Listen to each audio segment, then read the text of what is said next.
Aujourd'hui, voyons comment se remettre d'une rupture amoureuse. Je crois qu'il sommeille en nous un potentiel plus grand que l'on imagine, et que le révéler n'est qu'une question d'entraînement. C'est pourquoi je vais à la rencontre des personnes qui réussissent, entrepreneurs, artistes, sportifs de haut niveau, pour décortiquer comment ils font et partager ce que j'apprends avec vous. Car mon but est qu'ensemble, on aille réaliser nos rêves. Je m'appelle David Laroche, et voici mon podcast. La première chose que j'aimerais vous dire, c'est que si vous souffrez, vous avez le droit de souffrir. Vous avez le droit de juste respirer et de vivre un moment qui n'est pas forcément agréable. Je me rappelle une rupture que j'ai pu avoir il y a 5 ans. J'ai mal vécu et j'avais l'impression que c'était un des pires moments de ma vie.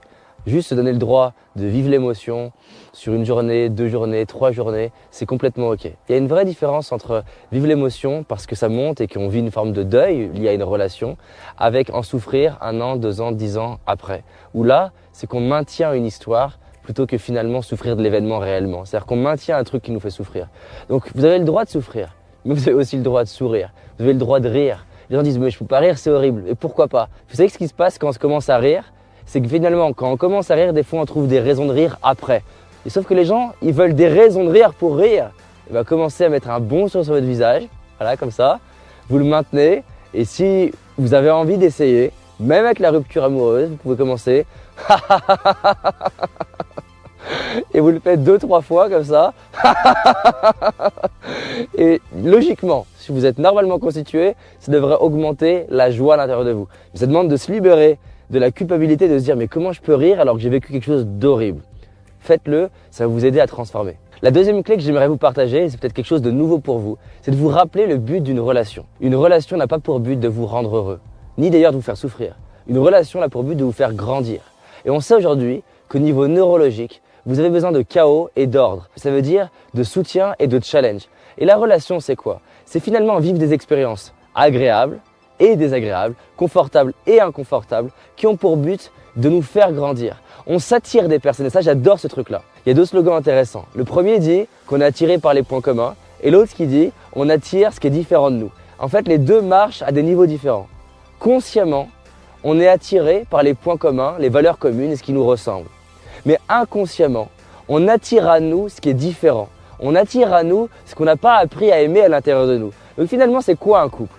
C'est rencontrer quelqu'un qui fait un entretien d'embauche et qui va nous montrer la partie commune de nous pour qu'on soit séduit.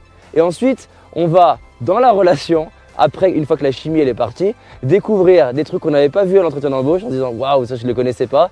Et cette partie-là, elle est moins agréable à aimer. Et le but du couple, c'est d'apprendre à aimer ça. Parce qu'en aimant ça à l'extérieur, ça nous demande de nous aimer nous. Donc finalement, qu'il y ait une rupture ou que le couple dure 20 ans, dans tous les cas, ça a servi le but, vous faire grandir. La troisième clé, c'est peut-être nouveau pour vous de l'entendre, c'est de lâcher le fantasme de l'unique âme sœur. Je n'y crois pas. Je pense qu'aujourd'hui, on est dans une vie d'abondance. Je n'ai pas dit qu'il s'agissait d'avoir 22 relations en même temps, mais je pense que le couple, c'est un voyage qu'on décide de faire avec une personne. Mais en soi, heureusement que l'univers est abondant et que la Terre est abondante. 7 milliards de personnes et on a l'illusion de penser qu'il n'y en a qu'une. C'est horrible de penser qu'il n'y en a qu'une parce que justement, en cas de rupture, on se dit « j'ai perdu la personne de ma vie ». En cas de décès, j'ai perdu la personne de ma vie. Non. La vie nous aide à nous attirer les personnes dont on a besoin pour grandir. Maintenant, si ce n'est pas elle, il y en aura une autre de personne. Une autre qui souvent nous correspondra davantage. Pas forcément dans le confort, encore une fois, mais qui va être une autre étape de notre vie pour grandir et évoluer. Donc lâchez le fantasme de croire qu'il n'y a que cette personne-là que vous venez de perdre. Parce qu'il y a peut-être une autre personne derrière qui arrive et qui est encore mieux. Vous savez, quand j'ai vécu cette séparation, j'avais l'impression d'avoir perdu une personne tellement importante pour moi en me disant je ne retrouverai jamais quelqu'un d'autre comme ça. Parce que c'était une des premières fois où je ressentais ce type d'émotion. Et en fait, je me suis dit, finalement, si ça arrive, c'est peut-être pour m'aider à rencontrer une autre femme qui me correspond mieux. Souvent, j'adore dans les séminaires demander qui ici en couple levez la main. Ensuite, je demande de ceux qui n'ont pas divorcé de baisser la main. Donc, il nous reste ceux qui sont en couple et ceux qui ont divorcé par le passé de lever la main. Et à cela, je leur demande, est-ce que vous regrettez d'avoir divorcé? Et en fait, 95% des gens disent non. Parce qu'ils ont divorcé un jour en disant oh, c'est le pire jour de ma vie. Et 1 an, 2 ans, 10 ans plus tard, ils rencontrent quelqu'un et là, ils se disent merci. T'as bien fait de me quitter, t'as bien fait de me tromper. Merci beaucoup, c'est un cadeau que tu m'as fait. Donc je vous garantis, il y aura un jour dans votre vie où vous direz merci à la personne qui vous a quitté parce que vous aurez rencontré quelqu'un qui vous correspond mieux. Je vous le garantis. La quatrième chose que j'aimerais vous dire, c'est que le but d'une relation, c'est de vous préparer éventuellement à la relation suivante. Je vous ai dit, la relation de couple, c'est un voyage. C'est-à-dire, je décide de me mettre en couple avec quelqu'un.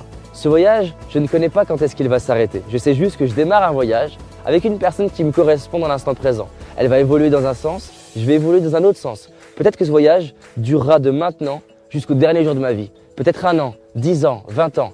Mais ce qui est intéressant, c'est de me rendre compte et de peut-être vous rendre compte que tous les couples que vous avez eus avant ont préparé le suivant. Le but du couple, c'est de grandir, c'est de nous apprendre des choses. Et une fois qu'on a appris dans un couple, finalement, on passe au suivant. Donc c'est quoi un couple qui s'arrête en réalité, soyons honnêtes? Un couple s'arrête dès lors qu'il arrête de nous faire grandir. Un couple s'arrête soit quand il y a trop de challenges et que finalement on n'arrive pas à apprendre, ou alors qu'il y a trop de banalité, de sécurité, trop de confort, ou alors parfois quand c'est trop la routine. Donc juste, ce couple-là vous prépare pour le suivant, rassurez-vous. La 5e clé, c'est de descendre la personne du piédestal. Faites cet exercice, s'il vous plaît, juste celui-là. Lors de cette rupture amoureuse, j'ai pris un papier, un stylo et j'ai listé toutes les choses que j'aimais pas chez cette personne. Au début, je voulais pas me l'admettre parce que j'avais pas envie, je voulais garder mon fantasme de j'ai perdu la personne qui me correspondait. Et puis après 1, puis 2, puis 3, puis 10, c'est devenu de plus en plus simple de voir ce qui n'allait pas chez cette personne.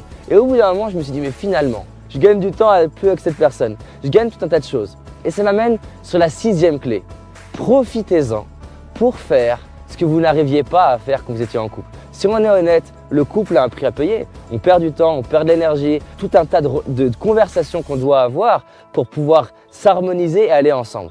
Personnellement, je suis en couple et c'est une des plus belles choses qui m'arrive dans ma vie. Mais si je suis honnête, il y a des inconvénients au couple. Et c'est important de lâcher le fantasme. D'accord? Donc profitez-en pour aller voir des amis que vous ne voyez pas d'habitude. Profitez-en pour peut-être vous lancer dans un rêve et un projet que vous ne vous lanciez pas. Et souvent d'ailleurs, quand j'accompagne quelqu'un d'individuel, on se rend compte que lorsqu'il y a une rupture, il y a finalement une énorme opportunité à aller faire ce voyage vers quelque chose qui nous correspond. Finalement, de passer du chaos à l'ordre. Et ça amène à la dernière clé. Donnez du sens à ce qui se passe. Prenez la décision, là, maintenant, aujourd'hui. Peu importe quand était la rupture, prenez la décision de faire de cette rupture le plus grand levier de votre vie, le plus grand cadeau de votre vie. Je ne vous ai pas dit que c'était simple. J'ai souffert pendant cette semaine-là où j'étais vraiment mal. 1 mois après, je rencontrais la chérie avec laquelle je suis depuis des années. Donc finalement, une rupture peut générer quelque chose qui est extraordinaire. Aujourd'hui, si je recroisais cet ex, mais j'aurais envie de la remercier pendant 2 heures d'avoir su me quitter. Elle a laissé un espace dans ma vie pour rencontrer une femme qui me correspond plus, avec qui j'ai envie de faire un voyage. Une femme qui d'ailleurs sait me challenger et qui sait aussi m'apporter. C'est-à-dire qu'on se soutient et on se challenge et on grandit ensemble. Et tant qu'il y a ce chaos et cet ordre dans le couple, c'est pour ça qu'on a toujours envie de voyager ensemble. Alors finalement, quelles étaient les 7 clés? La première chose, vous avez le droit de souffrir. Si c'est nouveau comme rupture, vivez-le à fond. Vous avez aussi le droit de sourire, vous avez le droit de rire. Il y a de la comédie lorsqu'il y a de la tragédie. La deuxième clé, c'est de vous rappeler du but des relations. Les relations sont là pour vous faire grandir et pas pour être confortable. Et plus on lâche ça, mieux on vit l'expérience de couple. On arrête le fantasme de vouloir quelque chose qui est que confortable. Et si votre couple, il était que confortable, c'est certainement une des raisons pour laquelle ça s'est arrêté, parce que ça ne vous faisait pas grandir. Il y avait certainement quelqu'un en dessous et quelqu'un au-dessus. La troisième chose, c'est de lâcher le fantasme de l'âme sœur unique. Vous avez une personne qui vous correspond, il y en a d'autres. Il y a de l'abondance et vous allez vous attirer une autre personne avec qui faire un voyage, plus ou moins long, pour continuer de grandir. Quatrième chose, chaque relation prépare la suivante. S'il n'y a pas de relation suivante, c'est parfait. Mais encore une fois, la relation que vous avez eue, elle était parfaite pour la suivante et elle vous a préparé à vivre un couple qui est encore meilleur. Et je vous garantis, vous vous souviendrez de cette vidéo, dans 1 an, 10 ans, 20 ans, dans la prochaine relation, vous serez en train de célébrer la perte de votre ex. La 5e clé, c'est de descendre cette personne du piédestal.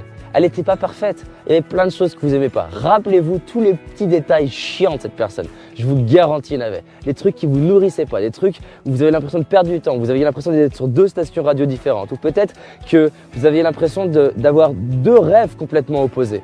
Ou est-ce qu'elle ne vous correspondait pas? Faites tomber la personne du piédestal, c'est le seul moyen en plus pour attirer des nouvelles personnes. Parce que s'il n'y a pas d'espace à l'intérieur de vous pour rencontrer quelqu'un, vous n'aurez pas les yeux ouverts aux opportunités qu'il y a autour de vous. La 6e clé, c'est de profiter du célibat pour faire ce que vous ne faites pas d'habitude et de vous lancer dans des projets et des rêves importants. Et enfin, la 7e, donnez du sens à ce qui vient de se passer et faites en sorte d'en faire une histoire inspirante pour vous et pour les autres. Mettez du sens à ça et rappelez-vous de ça. Créez l'image dans le futur d'une version de vous qui célèbre. Donc finalement, une rupture, ça peut être une opportunité. Je n'ai pas dit que c'était facile, Je n'ai pas dit que c'était confortable et je suis passé par là. Mais j'ai dit qu'il y a une partie de vous qui, si vous êtes encore en train d'écouter la vidéo, c'est que vous savez, vous pouvez en faire une opportunité. Et qu'un jour peut-être, vous serez comme moi, en vidéo, ou via un livre, via une conférence, ou dans une discussion avec quelqu'un, un inconnu, qui sera peut-être mal d'avoir eu une rupture. Et vous lui direz, un jour j'ai vu une vidéo, elle m'a appris ça, et vous allez lui transmettre ce flambeau et l'inspirer que peut-être cette rupture est le plus beau cadeau de sa vie. J'espère que tu as aimé ce podcast. Si c'est le cas, abonne-toi pour que je puisse te partager d'autres stratégies pour réussir tes rêves et tes projets. Laisse-moi un 5 étoiles, ça me ferait vraiment plaisir. Et si tu as envie d'aller plus loin, j'ai réalisé une vidéo qui s'appelle « Les 5 erreurs » que font la majorité d'entre nous et qui va causer l'échec de nos projets, nos rêves et notre réussite. En sachant qu'une seule de ces erreurs va t'empêcher de réussir et d'être pleinement heureux. C'est une certitude. C'est une vidéo gratuite, en tout cas pour l'instant, et pour la trouver, tape dans Google David Laroche, les 5 erreurs cadeaux. David Laroche, les 5 erreurs cadeaux. Et tu vas tomber dessus. Je te dis à très vite pour un prochain podcast, et on avance ensemble.